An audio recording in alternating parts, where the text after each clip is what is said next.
Hey guys, we're going to keep going in the book of Zechariah, and we're going to do chapter 3, and we're going to see of the coming of Christ told. And he's also going to give us a picture of the end here, and we'll see about the churches and stuff which apply. It gives us a couple things that we would want to add to our knowledge to remember throughout the Bible.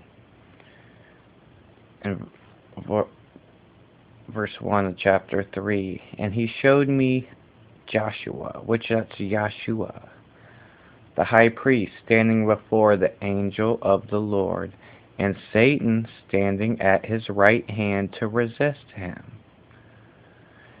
And the Lord said unto Satan, the Lord rebuke thee, O Satan, even the Lord that has chosen Jerusalem rebuke thee.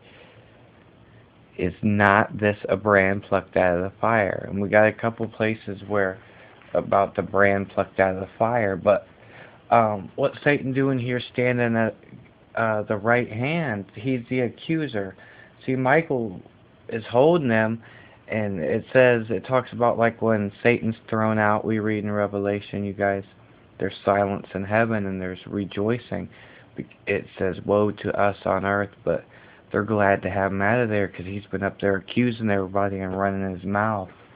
And then Michael was asked by Satan, where are the bones of Moses? What did God do with them? Because God took Moses. And then Michael didn't argue. He said, Satan, I rebuke thee. But in Jude, like the brand plucked out of the fire, that's the end, like we read about in chapter 2 when God said, 2:5, where he said will be a wall of fire round about. So he's saving them.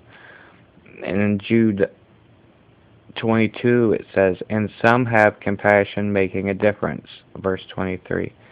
And others save with fear, pulling them out of the fire, hating even the garment spotted by the flesh. See, in our righteous acts here, it's spotted up and dirtied by the flesh and the tribulations and the trials we go through, guys. But God knows and He loves us. But see, that's why He saves us. We've got unending love. That's unconditional, you guys. It don't change. It don't stop. All we got to do is just turn from our ways, like He said. In chapter 1, if you'll turn from your ways, I will be your God and you'll be my people.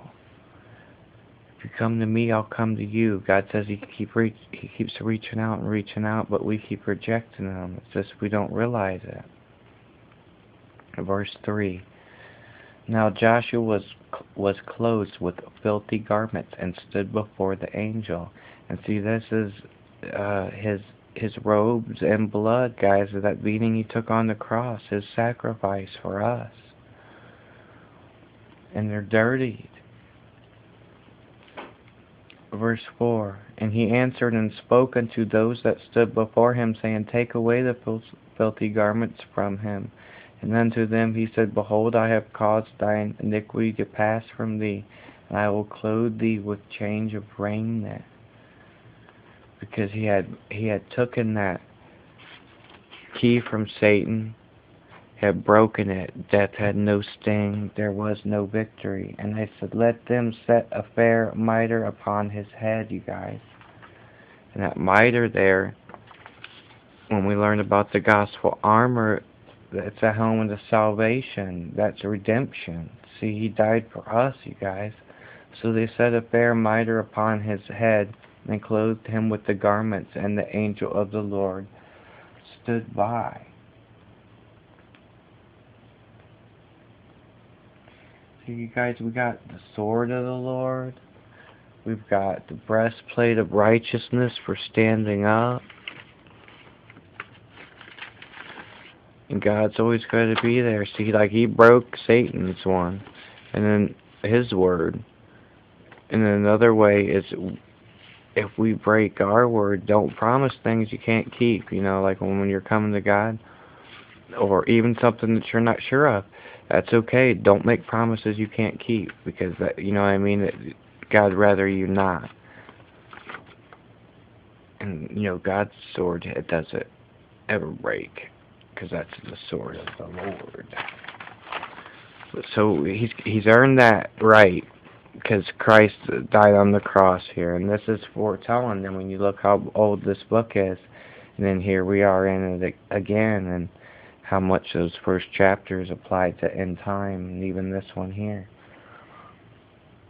Verse 6, and the angel of the Lord protested with Joshua, saying, Thus saith the Lord of hosts, if thou wilt walk in my ways, and if thou wilt keep my charge, then thou shalt also judge my house, and shalt also keep my courts, and I will give thee places to walk among these that stand by.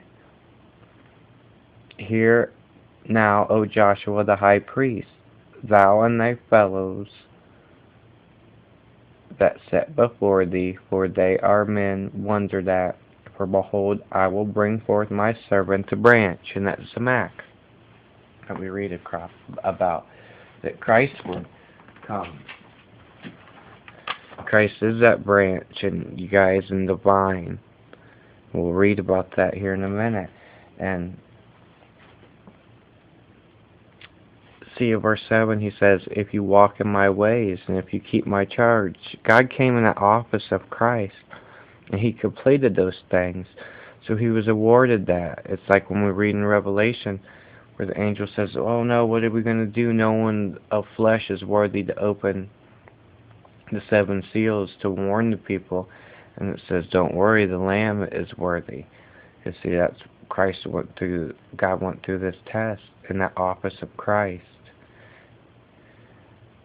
Verse 9, for behold, the stone that I have laid before Yeshua, upon one stone shall be 7 eyes. Behold, I will engrave the gravings thereof, saith the Lord of hosts, and I will remove the iniquity of that land in one day. And in what day?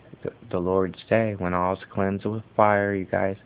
All flesh is done away with, because flesh sins, and that's what tests us. And all flesh has to be done away with before we go into the spiritual bodies, before we go into this new heavenly age. It's like when our flesh isn't going to be fixed. It's never supposed to last. It gets sick, it gets old, it's damaged. There's things in our body that don't work right because of the pollution and the different things. We have beautiful spiritual bodies that don't get tired, they don't get old, they don't die. We're done with these flesh bodies, guys, and we're moving on to the next one, the next stage. In verse 10, in that day, saith the Lord of hosts, shall you call every man his neighbor under the vine and under the fig tree. And see, this was telling of the coming of Christ, and it also is telling of just like when he's coming back, you guys. And these 7 eyes, the stone is the cornerstone, and that's what holds all the other stones up. And the 7 eyes, we find out, we'll read in chapter 4, we'll get into it more and about the menorah and stuff, but you can kind of see, like, I did there, remember, with the Vesica Pisces, if you guys know about that, where lights formed. And you got 7 lights on there.